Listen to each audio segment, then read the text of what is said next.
বাড়িতে যদি অল্প ছানা থাকে তাহলে দারুণ লোভনীয় এই মিষ্টিটা ঝটপট বানিয়ে ফেলুন। বানানো যেমন সহজ আর খেতে তো ভীষণই ভালো হয়।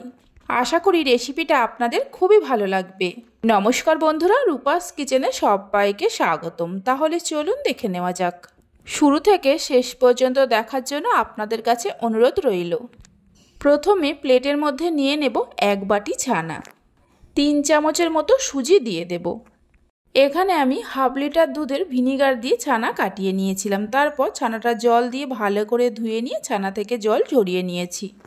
যে চামচ মেপে সুজি নিয়েছি ওই চামচেরই 3 চামচ ময়দা দিয়ে দেব। আর যে বাটি মেপে ছানা নিয়েছি ওই বাটিরই 1 বাটি গুঁড়ো দুধ দিয়ে দেব। সব কিছুকে একসঙ্গে খুব ভালো করে মেখে নিতে হবে। ছানাটা আমি নরম করে রেডি করেছি, তাই ছানা দিয়ে সব কিছুকে খুব ভালো করে মেখে নেওয়া হয়ে গেছে। এখানে কোনো রকম জল বা দুধের প্রয়োজন পড়েনি। আপনাদের যদি প্রয়োজন হয় তাহলে অল্প করে জল বা দুধ দিতে পারেন। যে চামচ মেপে সুজি নিয়েছি ওই চামচেরই হাফ চামচ বেকিং পাউডার দিয়ে দেব। বেকিং পাউডারটা দেওয়ার পর ভালো করে মিশিয়ে নিয়ে এই ডোটাকে 5 মিনিট রেখে দেব। এই রকম নরম করেই ডোটাকে তৈরি করে নিতে হবে। 5 মিনিট রাখার পর 2 হাতে অল্প করে ঘি লাগিয়ে নিয়ে এই ডো থেকে অল্প করে লেচি কেটে নিয়ে হাতের মধ্যে পাকিয়ে প্রথমে গোল বলের মতো করে নেব। তারপর এইভাবে করে লম্বা করে নেব। এখানে আমি ল্যাংচা শেপ দিয়ে নিচ্ছি। আপনারা নিজেদের পছন্দ মতো যে কোনো শেপেই মিষ্টিগুলো তৈরি করতে পারেন। দেখুন, ঠিক এইভাবে সবগুলোকে তৈরি করে নিতে হবে। মিষ্টির সাইজগুলো আপনারা ছোট বড় যেভাবে খুশি তৈরি করে নিতে পারেন। সবগুলোকে তৈরি করে নেওয়ার পর এগুলোকে ভেজে নেব। তার জন্য প্যানের মধ্যে বেশ কিছুটা সাদা তেল নিয়ে গরম করতে বসিয়ে দিয়েছিলাম। তেল হালকা গরম হলেই তেলের মধ্যে একটা একটা করে ল্যাংচাগুলোকে দিয়ে দিতে হবে। তেলের মধ্যে ল্যাংচাগুলোকে দেওয়ার পর গ্যাসের ফ্লেমটা লো টু মিডিয়ামে করে এইভাবে একটু রেখে দিতে হবে যতক্ষণ না এই ল্যাংচাগুলো তেলের ওপরে ভেসে ওঠে।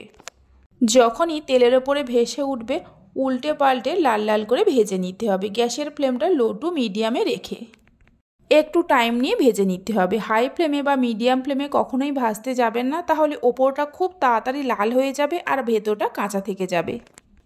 দেখুন, ল্যাংচাগুলোকে বেশ লাল লাল করে ভেজে নেওয়া হয়ে গেছে। এর থেকে আর বেশি লাল করব না। গ্যাসের ফ্লেমটা বন্ধ করে দিয়ে একটা প্লেটের মধ্যে তুলে রেখে ঠান্ডা হতে দেব। ল্যাংচাগুলো ঠান্ডা হতে হতে ততক্ষণে চিনির রসটা তৈরি করে নেব। প্যানের মধ্যে দিয়ে দেব যে বাটি মেপে ছানা নিয়েছিলাম ওই বাটিরই 1 বাটি চিনি, আর যতটা চিনি নিয়েছি ততটাই জল দিয়ে দেব। 2-3টে এলাচকে থেতো করে নিয়ে দিয়ে দেব। গ্যাসের ফ্লেমটা হাইতে করে চিনিগুলো গলে যাওয়া পর্যন্ত অপেক্ষা করব। চিনিগুলো ভালো করে গলে যাওয়ার পর গ্যাসের ফ্লেমটা লোতে করে যে ল্যাংচাগুলো ভেজে রেখেছিলাম এই গরম রসের মধ্যে দিয়ে দেব। এবার গ্যাসের ফ্লেমটা মিডিয়ামে করে মিনিট 2-3 একটু জাল দিয়ে নেব, তাহলে ল্যাংচার মধ্যে খুব তাড়াতাড়ি রস ভালোভাবে ঢুকে যাবে। 2-3 মিনিট জাল দিয়ে নেওয়ার পর গ্যাসের ফ্লেমটা বন্ধ করে ঢাকা দিয়ে কিছুক্ষণ রেখে দেব। এখানে আমি 30 মিনিটের মতো ঢাকা দিয়ে রেখে দিয়েছিলাম। দেখুন, ল্যাংচার মধ্যে খুব ভালোভাবে রস ঢুকে গেছে। আপনারা 1 থেকে 2 ঘন্টার জন্য রসের মধ্যে রেখে দিতে পারেন, তাহলে ল্যাংচাগুলো আরও নরম তুলতুলে ও রসালো হয়ে যাবে। আমি 30 মিনিট পর ল্যাংচাগুলো একটা প্লেটের মধ্যে তুলে নিয়ে কেটে নিয়েও দেখিয়ে দিচ্ছি। দেখুন, ল্যাংচার মধ্যে কত সুন্দরভাবে রস ঢুকে গেছে। আমার রেসিপি আপনাদের ভালো লেগে থাকলে অবশ্যই একটা লাইক করবেন, বন্ধুদের সঙ্গে শেয়ার করবেন। ভালো লাগলে চ্যানেলটি সাবস্ক্রাইব করে পাশে থাকা বেল আইকনটি প্রেস করবেন নতুন রেসিপির আপডেট পাওয়ার জন্য। তাহলে চলুন, ভিডিওটা আমি এখানেই শেষ করছি। আপনারা সবাই ভালো থাকবেন, সুস্থ থাকবেন। ধন্যবাদ।